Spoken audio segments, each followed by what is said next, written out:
Admiral Crix of the Quillen Star Empire stood in the crystalline command center of his flagship asterisk Eternal Glory Asterisk, watching through the transparent walls as another of his border worlds died before his eyes.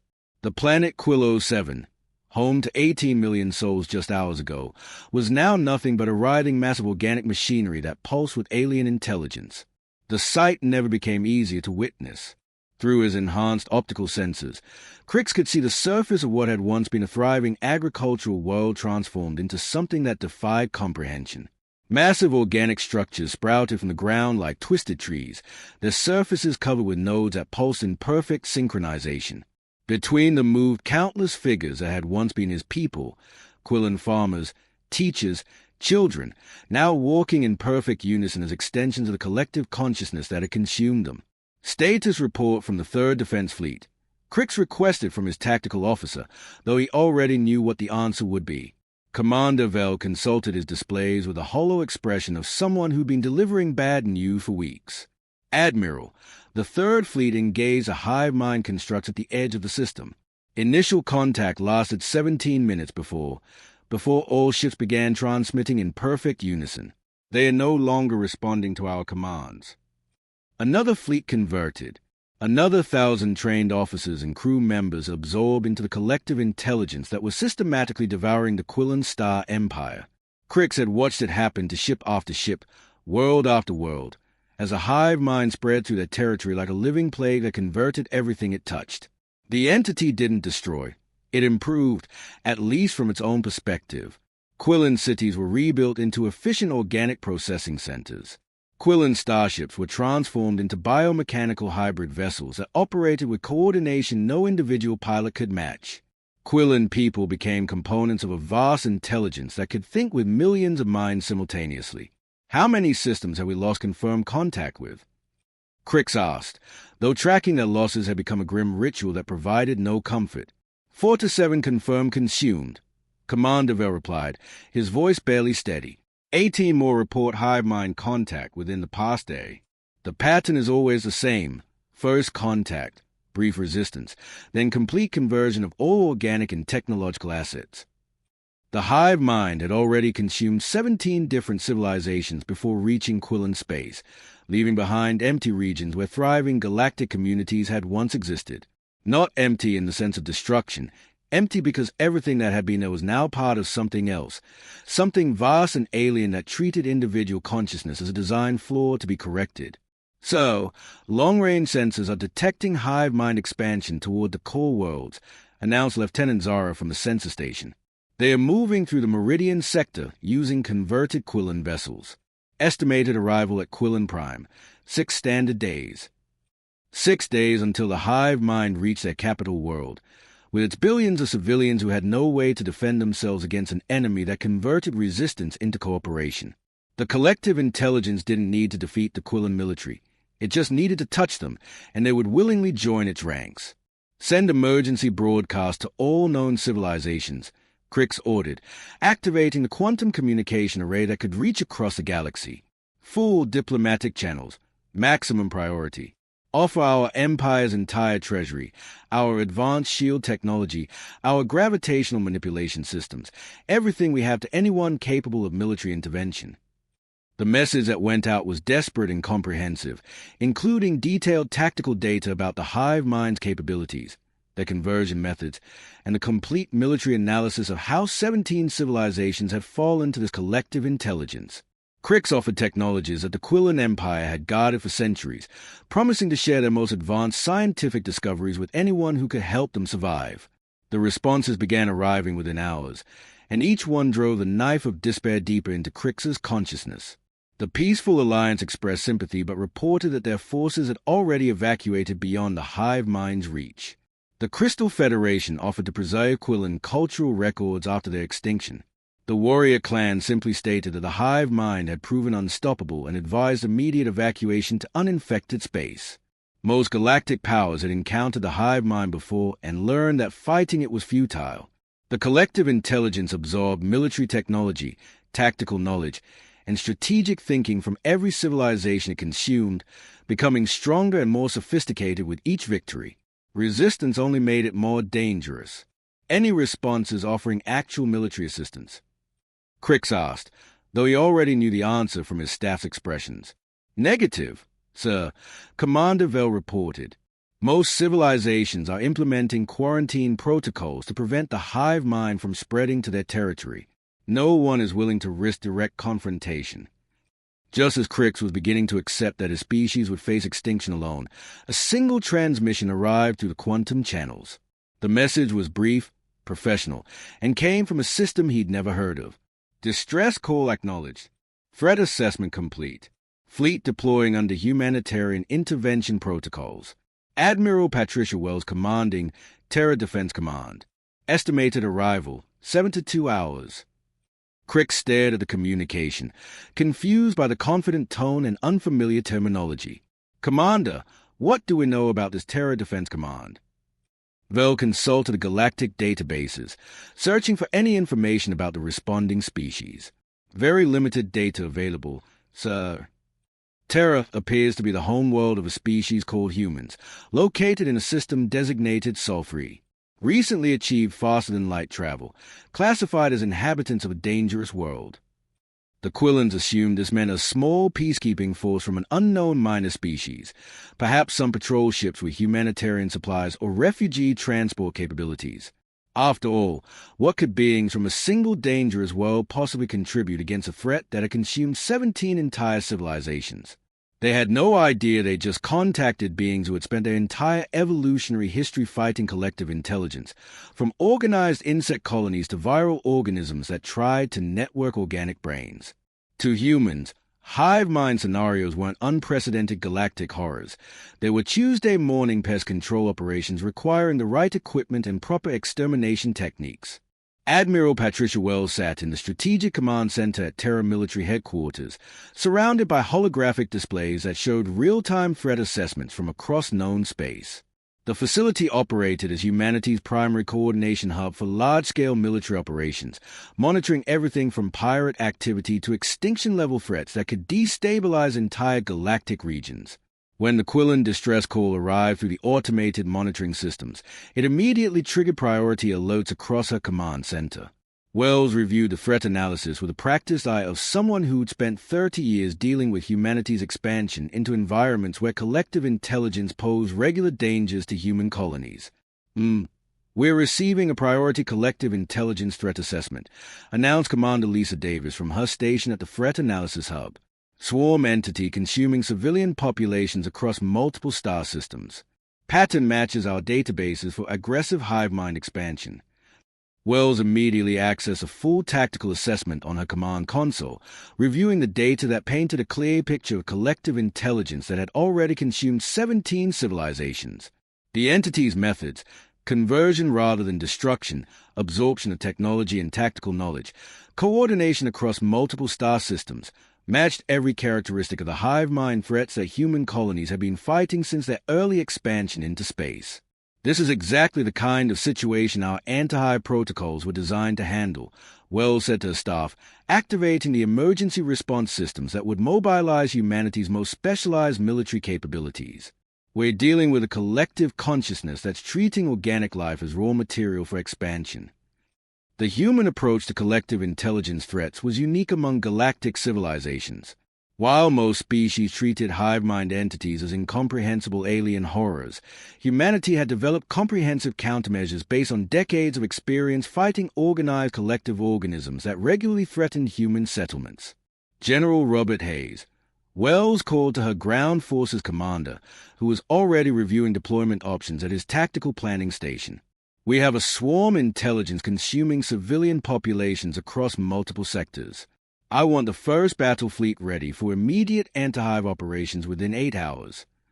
Hayes activated his communication links to Lunar Base, Mars Command, and the outer colony staging areas where humanity's specialized anti-collective warfare units maintain constant readiness. All battalion commanders, this is General Hayes. Priority deployment authorized for collective intelligence threat. Full anti-hive protocols are in effect. The first battle fleet represented humanity's most advanced anti-collective warfare capability, 800 warships specifically designed for fighting coordinated swarm enemies, carrying equipment and weapons that had been developed through hard experience with hive-mind organisms in the outer colonies. President Lyndon Johnson received the emergency briefing at the White House within 2 hours of the initial threat assessment, surrounded by a national security team who treated collective intelligence scenarios as standard categories of national security concern. What's the scope of this threat? Johnson asked Secretary of Defense Patricia Ross during the secure briefing. Hive mind entity with exponential expansion capabilities, Ross replied, showing tactical analysis that demonstrated the entity's consumption pattern. Classic collective intelligence scenario, absorption, conversion, and coordination across multiple worlds simultaneously. Johnson's authorization was immediate and comprehensive. Operation Queen's Gambit is approved. Complete elimination of the hive mind through systematic destruction of their coordination infrastructure. Use whatever resources are necessary. The authorization included deployment of humanity's most advanced anti-hive warfare technologies, electromagnetic disruption systems that could break collective coordination, neural isolation equipment that could separate individuals from hive mind control, and weapons specifically designed to eliminate collective intelligence nodes. Standard collective threat response. Wells announced during the fleet commander's briefing that would coordinate the largest anti-hive operation in human military history. We've been fighting hive-mind organisms since our early colony expansion. This is just scaled-up pest control, using equipment designed for exactly this scenario. Captain William Brooks prepared his specialized fighter squadrons at the Mars Orbital Yards, overseeing the deployment of aircraft specifically designed to operate independently of central command systems. His fighters were equipped with neural shielding that made them immune to hive-mind infiltration tactics and communication systems that couldn't be corrupted by collective intelligence. Load the full anti-collective warfare package. Brooks ordered his squadron leaders independent navigation systems, neural isolation protocols, and enough electromagnetic disruption equipment to break hive coordination across multiple worlds. The human fighters were designed around lessons learned from fighting collective organisms in the outer colonies, where swarm intelligence regularly tried to infiltrate human technology and turn it against its operators. Every system was hardened against hive mind intrusion. Major Jennifer Roberts coordinated the deployment of ground forces equipped with anti-collective warfare technology that most galactic civilizations didn't know existed. Standard hive mind elimination protocols. She announced her battalion commanders. Locate coordination nodes, disrupt communication networks, then systematically eliminate collective infrastructure. To humans, collective intelligence threats weren't unprecedented galactic horrors.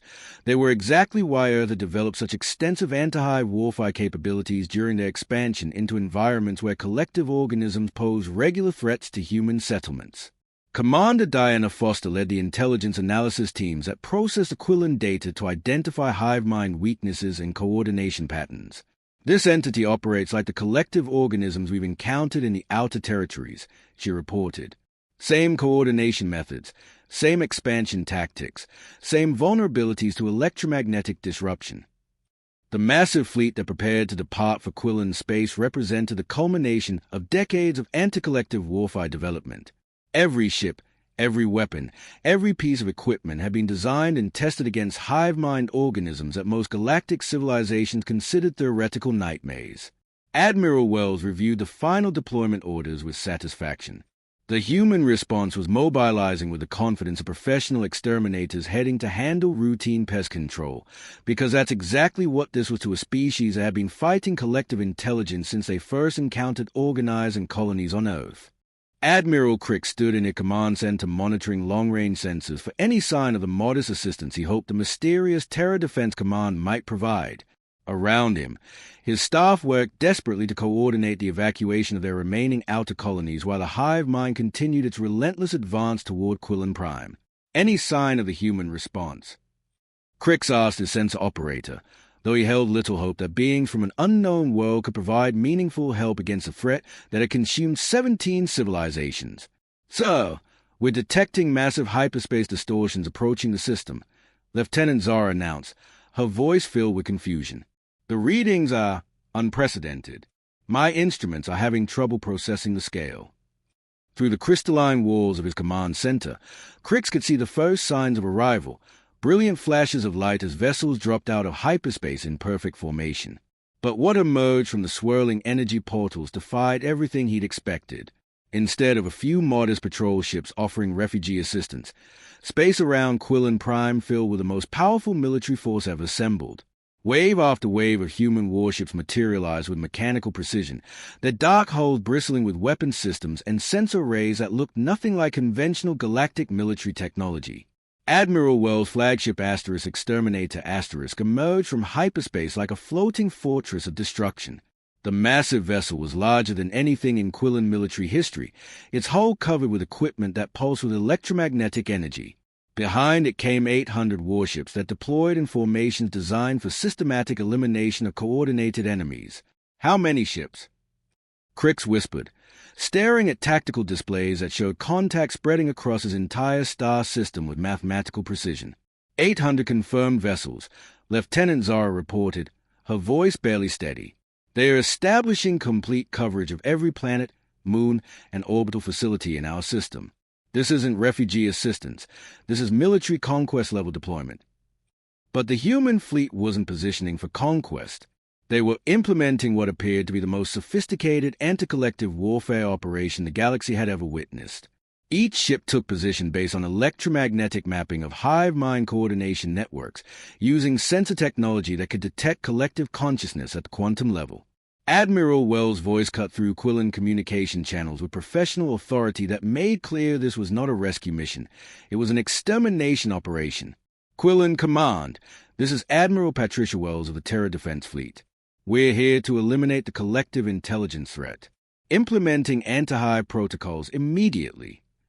The transmission was accompanied by tactical data that showed human forces had already mapped every hive mind position within 200 light-years, identifying coordination nodes, communication networks, and collective consciousness centers with precision that shouldn't have been possible. Admiral Wells, Crix managed, still trying to process the scale of what he was witnessing. We weren't expecting such a comprehensive response. We only requested basic assistance. Standard collective intelligence elimination protocol, Wells replied matter-of-factly. We don't implement partial solutions against hive mind threats. Complete eradication is the only effective approach. Captain William Turner deployed fighter squadrons from carrier vessels that looked more like mobile factories than traditional military ships. The fighters at launch were unlike anything in galactic databases. Small, agile craft that operated with complete independence from central command systems. All squadrons deploy neural isolation protocols, Turner announced on tactical channels. These fighters are hardened against collective infiltration.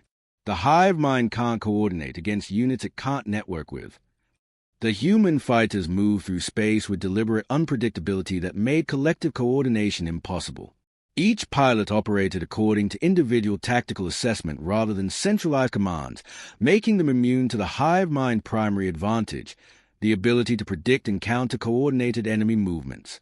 Major Jennifer Brooks led the deployment of ground forces from massive transport ships that looked designed for planetary assault operations.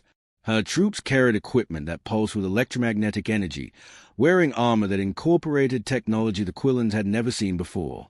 All ground teams, prepare for neural isolation deployment, Brooks announced as her forces established orbital positions above every hive mind-controlled world. We're implementing standard anti-collective procedures. Locate coordination nodes, deploy electromagnetic disruption, then systematically eliminate hive infrastructure. The human ground forces didn't carry conventional weapons. Instead, they were equipped with devices that could disrupt the bioelectric field's collective consciousness used for coordination, neural isolation equipment that could separate individuals from hive mind control, and electromagnetic pulse generators that could break collective consciousness across entire continents. Commander Diana Foster coordinated the intelligence-gathering operations that mapped hive mind infrastructure with industrial precision. Collective consciousness networks identified and cataloged, she reported. Standard hive mind architecture detected. Coordination nodes are vulnerable to Class 7 electromagnetic disruption. The humans approached the crisis like professional exterminators dealing with an infestation that had gotten out of hand. They didn't view the hive mind as an unstoppable cosmic horror. They treated it like a computer virus requiring systematic debugging through superior technology and proven extermination techniques. Captain Robert Hayes established orbital bombardment platforms that could deliver electromagnetic pulses with surgical precision, targeting collective consciousness networks without harming liberated populations. Disruption systems online, he reported. We can break hive coordination across multiple worlds simultaneously. The systematic deployment continued as human forces transformed the Quillen crisis from hopeless resistance into what appeared to be routine pest control operations. The beings who had accidentally responded to the distress call didn't just offer help. They implemented complete solution protocols that treated collective intelligence as a manageable problem requiring proper equipment and systematic approach. Admiral Crix realized that his modest request for assistance had summoned beings who approached galactic-scale collective intelligence the same way most species might deal with troublesome insects, as pests requiring professional extermination. The humans implemented what they called comprehensive hive mind elimination protocols, with the systematic precision of industrial workers following procedures they perfected through decades of fighting collective organisms in the outer colonies. Major Jennifer Davis stood in the command center of the assault ship Neuralbreaker coordinating operations that would systematically dismantle the hive mind's infrastructure using techniques that treated collective intelligence like a computer virus requiring complete debugging. All ground teams. This is Major Davis, she announced through the Tactical Communication Network. We're implementing standard anti-hive procedures across all infected worlds. Primary objectives are coordination node elimination, communication network disruption, and population liberation, using neural isolation protocols. The human approach to fighting collective intelligence was methodical and devastatingly effective. Davis led specialized teams equipped with electromagnetic pulse weapons that could disrupt the bioelectric fields a hive mind used to coordinate its converted populations. Each team carried neural isolation equipment that could break the collective mental control and restore individual consciousness to converted beings. Standard anti-hive procedure in effect, Davis reported during her briefing to Admiral Wells aboard the flagship. We locate the coordination centers, disrupt their communication networks through targeted electromagnetic interference, then systematically eliminate the controlling nodes using directed energy weapons. The battle that followed would be studied in military academies as the most one-sided conflict in galactic history. Human anti-hive warfare technology proved specifically designed to counter exactly this type of threat, turning what the galaxy considered an unstoppable force into a manageable pest control operation. Captain David Miller coordinated orbital bombardment operations from his command ship Disruption using weapons that could target the specific electromagnetic frequencies the hive mind used for coordination. His orbital platforms deployed electromagnetic interference on a planetary scale, causing hive mind forces to lose coordination and revert to confused individual units. Targeted electromagnetic pulse deployment successful on Quillo 7. Miller reported as his system systematically disrupted the collective consciousness across an entire world. Hive coordination dropping to zero across all population centers. Individual consciousness is returning to converted populations. The sight was remarkable to witness. Quillen beings who had been walking in perfect unison suddenly stopped, looked around in confusion, then began acting as individuals again. The organic structures that the hive mind had built began to wither and collapse as a collective intelligence lost its ability to maintain them. Lieutenant Colonel Patricia Hayes led the ground operations that followed the electromagnetic disruption, deploying teams trained to identify and eliminate hive mind coordination nodes while protecting newly liberated populations. Neural isolation protocols are working perfectly, she reported. Converted individuals are responding to treatment. No signs of permanent psychological damage from collective integration. The human equipment included medical devices that could repair the neurological damage caused by forced collective consciousness, restoring individual thought patterns while eliminating any residual connection to the hive mind network. It was technology developed through bitter experience with collective organisms that had threatened human colonies. Commander William Turner coordinated the systematic elimination of hive mind infrastructure across multiple worlds simultaneously. Coordination nodes are being eliminated in sequential order, he announced during the daily operational briefing. Each destroyed node reduces a collective's ability to maintain control over remaining populations.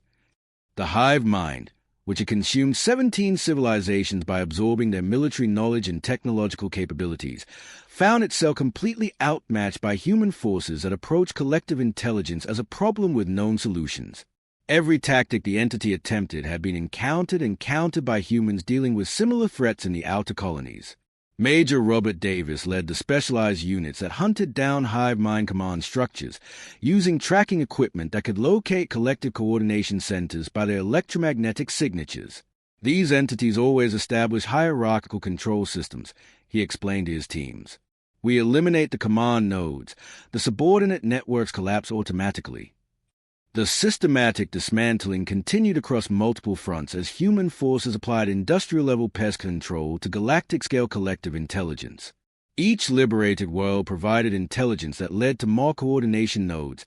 Each destroyed facility weakened the hive mind's ability to maintain control over its remaining territory. Captain Jennifer Roberts coordinated the restoration operations that followed the military elimination of hive mind infrastructure. Standard post-collective cleanup procedures. She announced to her reconstruction teams, destroy all organic control structures, decontaminate affected areas, then rebuild infrastructure using designs that prevent future collective infiltration. Within 3 weeks, the seemingly unstoppable hive mind was reduced to scattered, non-threatening remnants through methods the galaxy didn't know existed. The collective intelligence that had conquered 17 civilizations was systematically debugged by beings who treated hive mind scenarios as routine maintenance problems. Dr. Lisa Thompson led the medical teams that processed liberated populations, using treatments that could eliminate any residual collective consciousness while restoring normal individual brain function. Neural recovery rates are exceeding projections, she reported. Most individuals show complete restoration of independent thought within 72 hours. Commander Lisa Foster filed a final operational report with the same matter-of-fact tone used for routine pest control work. Collective intelligence threat neutralized across all infected systems. Population liberation complete. Hive mind infrastructure eliminated. Standard anti-hive protocols proved effective against target entity. The transformation was complete and terrifying in its efficiency. The galaxy's most dangerous collective intelligence had been eliminated by beings who approached hive mind threats as occupational hazards requiring proper extermination equipment and systematic debugging procedures. 3 months after the systematic elimination of the hive mind threat, Admiral Crix toured the completely transformed Quillen Empire aboard the human patrol vessel Vigilance, marveling at the comprehensive defense network that had been established throughout their territory. The space lanes that had been hunting grounds for collective intelligence were now protected by monitoring stations that could detect hive mind activity from multiple star systems away. The sensor coverage is remarkable, Crix observed to Commander Robert Taylor, his human escort for the inspection tour. Through the viewport, he could see the orbital defense platforms that sparkled around every populated world, their advanced sensors capable of detecting the electromagnetic signatures that collective intelligence used for coordination. Taylor consulted his tablet showing the real-time security status of the entire Quillen sector. Standard post-hive elimination protocols. We established permanent monitoring networks, automated response systems, and rapid deployment capabilities to ensure collective intelligence can never re-establish itself in protected territory.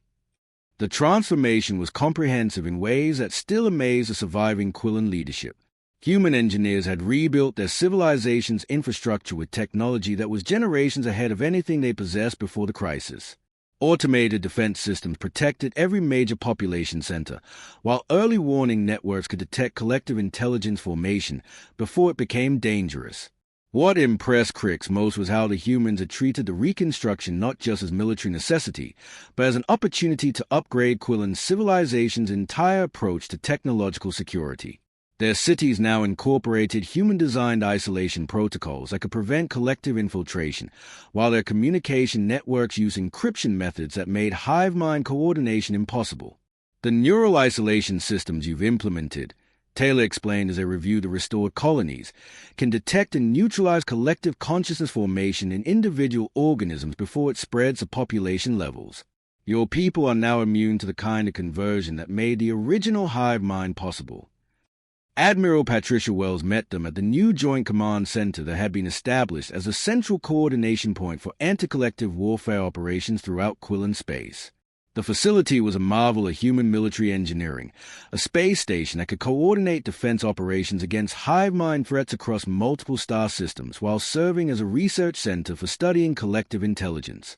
Admiral Wells, Crick said during their final meeting in her office overlooking the bustling defense operations, "I need to understand something that's been bothering me for months. How did your people know how to fight something that destroyed 17 different civilizations?" Wells smiled with the expression of someone who'd heard similar questions from grateful allies many times before. "Admiral, Earth regularly produces hive-mind organisms that must be controlled before they spread. From insect colonies that can coordinate attacks across continents to viral intelligences that try to network organic brains, we've been fighting collective consciousness since we first encountered organisms and colonies." She activated a holographic display showing Earth's biological history, millions of years of collective organisms, hive-mind insects, and coordinated swarm intelligence that had shaped human evolution and military development. Every human who works in agriculture deals with collective pests that can devastate crops through coordinated behavior. Every human settlement has experience with organisms that try to establish hive mind control over local ecosystems. The casual way Wells discussed fighting galaxy-threatening collective intelligence as routine environmental management continued to amaze galactic observers. What other species considered unprecedented cosmic horrors? Humans classified as Tuesday afternoon pest control requiring proper extermination equipment. The transformation was indeed complete.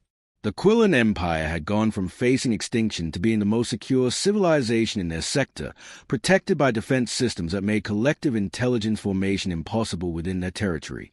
Their military now used human anti-hive protocols. Their technology incorporated human neural isolation systems, and their emergency procedures included direct communication links to Earth's collective intelligence response teams. But the implications extended far beyond Quillen space. Word of humanity's efficient elimination of the hive mind had spread throughout civilized space, creating a new understanding of what Deathworld experience actually meant for galactic security.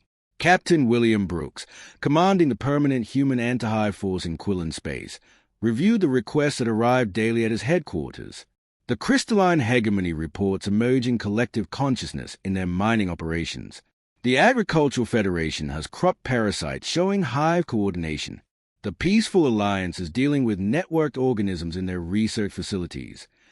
Each request was processed through human collective intelligence response channels and handled by specialists who approached hive mind threats as routine occupational hazards. The galaxy was learning that humanity's hostile homeworld had produced the most effective anti-collective warfare specialists in known space. Major Jennifer Roberts, coordinating the expanding Human Anti-Hive Response Network, filed reports that showed the scope of what had become a new galactic service industry. Current deployment: 78 human anti-collective teams handling hive mind threats across 26 sectors. Success rate: 100%. Average neutralization time: 48 hours. The economic implications were staggering. Human companies specializing in collective intelligence elimination found themselves with more business than they could handle. The same technologies developed for fighting Earth's hive-mind organisms were being deployed against collective threats that had plagued galactic civilization for millennia. Dr. Patricia Hayes, leading the anti-collective technology transfer programs, studied the broader changes taking place as human hive-mind countermeasures spread throughout civilized space. We're not just solving individual crises anymore. We're fundamentally changing how the galaxy deals with collective intelligence. Other species are starting to implement human-designed neural isolation protocols as standard safety procedures. The ripple effects continued expanding as human anti-hive practices became the new galactic standard. Species that had lived in fear of collective intelligence began implementing human-designed safeguards. Research facilities across the galaxy were retrofitted with human neural isolation systems. Commander Diana Foster, overseeing the training program for alien anti-collective warfare specialists, observed the cultural shift taking place. They are learning to think about hive mind threats the way humans do, as manageable environmental hazards that require proper preparation rather than unstoppable cosmic forces to be feared. It's changing their entire relationship with collective intelligence. Word spread throughout civilized space with remarkable consistency. Human anti-collective warfare capabilities could eliminate threats that the galaxy considered unstoppable. What other species viewed as galaxy-ending horrors? Humans classified as pest control operations requiring proper extermination equipment. Other civilizations began specifically requesting human-scale intervention against similar threats, learning that humanity's Deathworld experience included fighting coordinated swarm intelligence as standard environmental hazards that every human settlement dealt with regularly. The galaxy discovered that sometimes you need apex predators who've been fighting collective intelligence since they first learned that even Earth's insect could organize more effectively than most alien militaries, and that human solutions to hive mind problems involve complete elimination rather than temporary management. Admiral Crix filed his final report to the Quillen Council with a sense of wonder at what his desperate plea for help had unleashed. We face extinction from collective intelligence and received salvation from beings who treat hive mind threats as routine maintenance problems. Humanity didn't just save us, they made collective intelligence obsolete as a threat to civilization.